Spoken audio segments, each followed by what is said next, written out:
Mes chers amis, bonjour. C'est encore Gerpi Lafaille, un de vos amis qui vous aime. À vous tous qui suivez cette vidéo, à vous tous qui êtes abonnés à cette chaîne, je vous rappelle que j'ai le grand plaisir de vous avoir comme ami. Bienvenue à la 6e vidéo où nous partageons ce sujet, nous et notre vie sur Terre. Nous devons discuter sur les problèmes de la vie sur Terre. Parce que nous en faisons partie. La vie sur Terre est une vie commune à nous tous.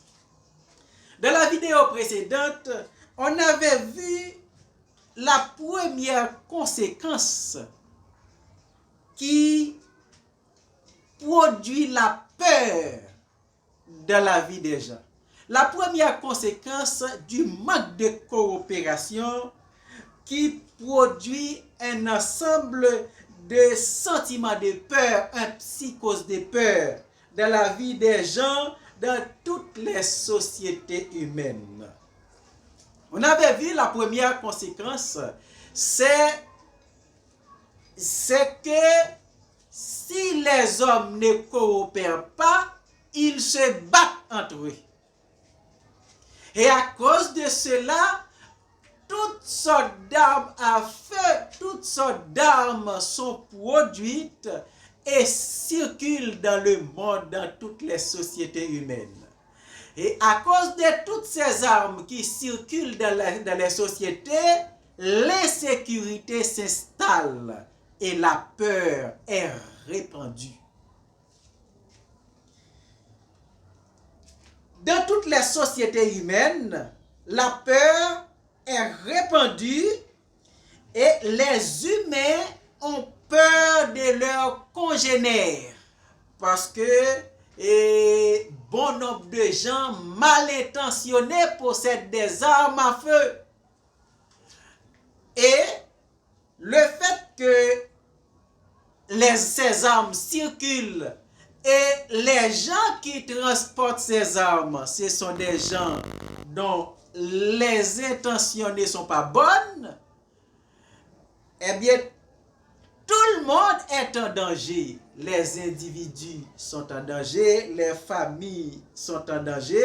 Donc, en voyant un humain comme moi, je suis paniqué et l'autre qui me voit est aussi paniqué. On a peur les uns des autres.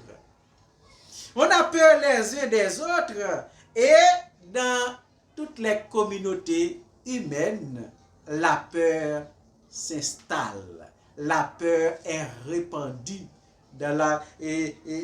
chez tous les humains. Est répandue sur tous les humains. On est en danger parce que beaucoup de gens mal intentionnés possèdent des armes qui peuvent détruire, qui peuvent tuer. C'est la première conséquence qu'on avait vue. Maintenant, il y a aussi d'autres conséquences, dont une deuxième qu'on va voir.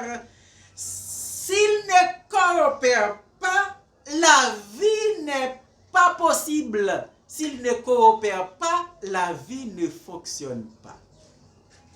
Vous savez que la vie fonctionne dans un système de support mutuel. On doit se supporter mutuellement pour pouvoir grandir ensemble. Or, lorsqu'ils ne coopèrent pas, eh bien cela produit l'insécurité, non seulement l'insécurité physique, mais aussi l'insécurité socio-économique. À cause de l'insécurité socio-économique, à cause du manque de coopération, il n'y a pas de croissance. Il n'y aura pas de croissance économique, il n'y aura pas de croissance sur le plan social, il n'y aura pas de croissance parce que comme la coopération n'est pas gratuite, la coopération n'est pas automatique, le support mutuel n'est pas gratuit.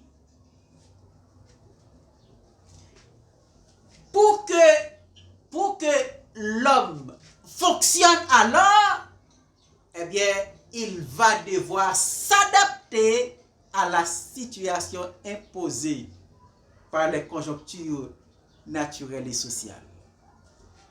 Ils vont devoir s'adapter et cette adaptation dépend de leur capacité. L'adaptation à la réalité implique quelque chose à offrir et la capacité de faire des compromis avec les autres. Parce que rien n'est gratuit, eh bien, la coopération se fera par des compromis.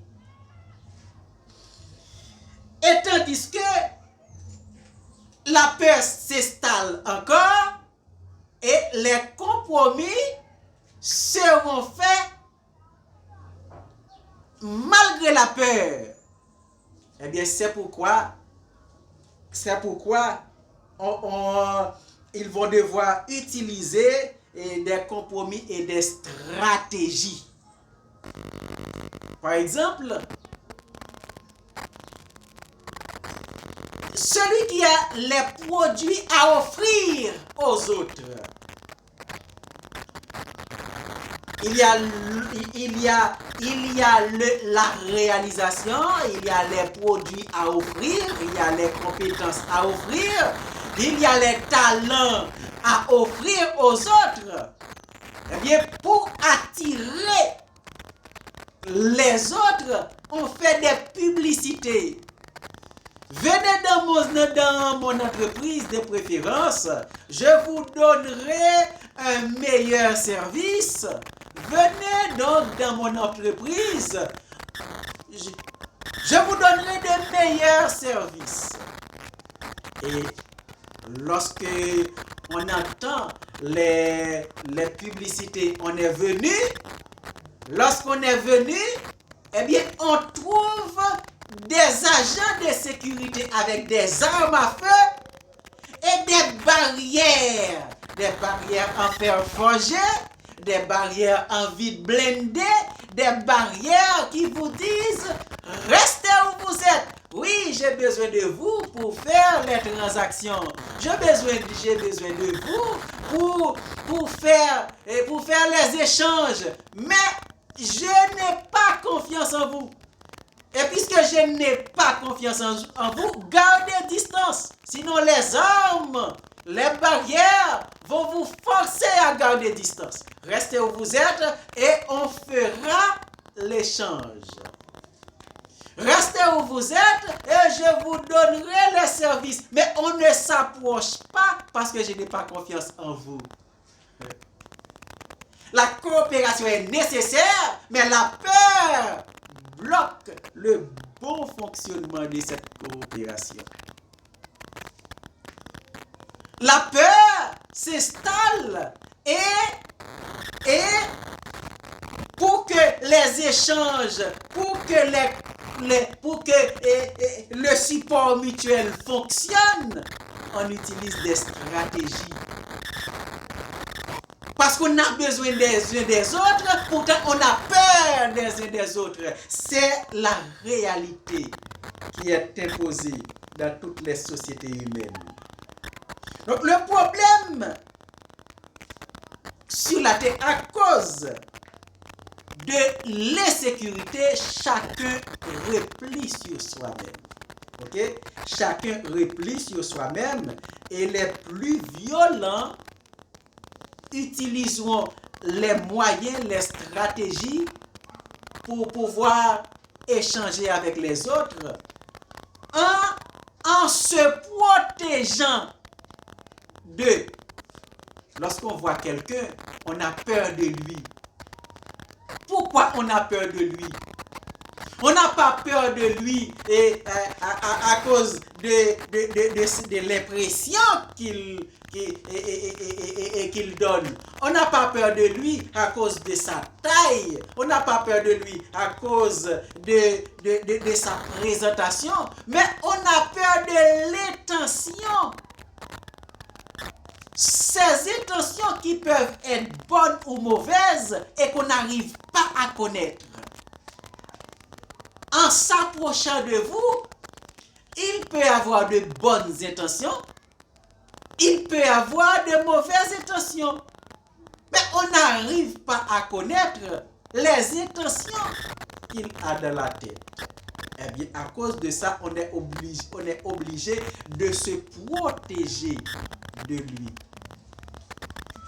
Eh bien, puisque la situation est ainsi, la croissance devient difficile et tout le monde n'a pas la même capacité de s'adapter à la situation. Et puisque tout le monde n'a pas la même capacité, eh bien, les plus violents ou bien ceux qui peuvent utiliser de meilleures stratégies, ils croissent. Ils croissent économiquement.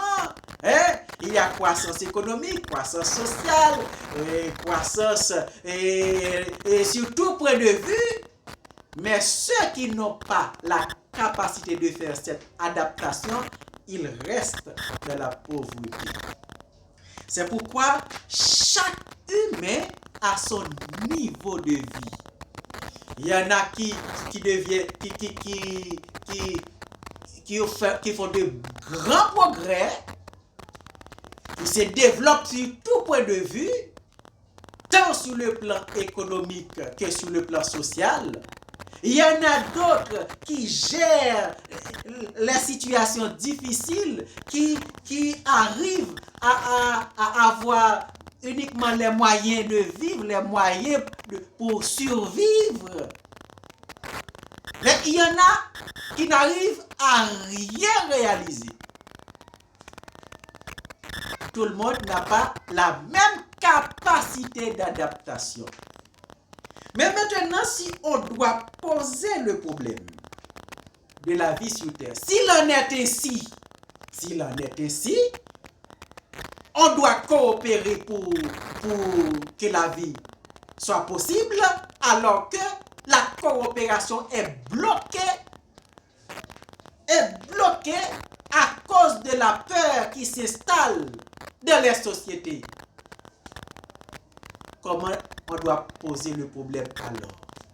Des grands penseurs font de grandes propositions. Des grands intellectuels réfléchissent là-dessus. Ils n'arrivent pas à faire une proposition qui puisse résoudre le problème. Dans ce cas, que faire? Est-ce qu'on va accepter que vivre la vie confortable, la vie heureuse est impossible? Non. Il y a un moyen de poser le problème pour que chaque citoyen du monde, quel que soit son niveau, quelle que soit sa capacité, puisse avoir une vie confortable, satisfaisante, heureuse sur la terre. Oui, il y a un moyen de poser le problème. Mais comment poser le problème de la vie sur la terre pour que tout le monde ait accès à la vie heureuse, à la vie confortable, à la vie réussie? Dans la prochaine vidéo, on en parlera. Seigneur éternel, le Dieu du ciel, je te remercie pour tous les amis que tu m'as donnés sur ce réseau social. Je me réjouis de les avoir comme amis et je t'en suis reconnaissant. Permets, oh Dieu, que tout ce que nous partageons dans ces vidéos puisse être utilisé à bon escient pour nos croissances de toutes sortes, croissance économique, croissance sociale, et que notre rencontre soit bénéfique et soit bénéfique pour chacun de nous. Qu'il soit protégé dans ta grâce au nom de Jésus. Au nom de Jésus. Abonnez à la vidéo si vous n'êtes pas encore abonné. Ajoutez un like et dans vos commentaires, faites part de vos appréciations, de vos suggestions ou de vos questions s'il y en a. Et partagez la vidéo avec vos proches et vos contacts pour les inviter à y participer. Et encore, je vous dis à bientôt. Que Dieu vous bénisse.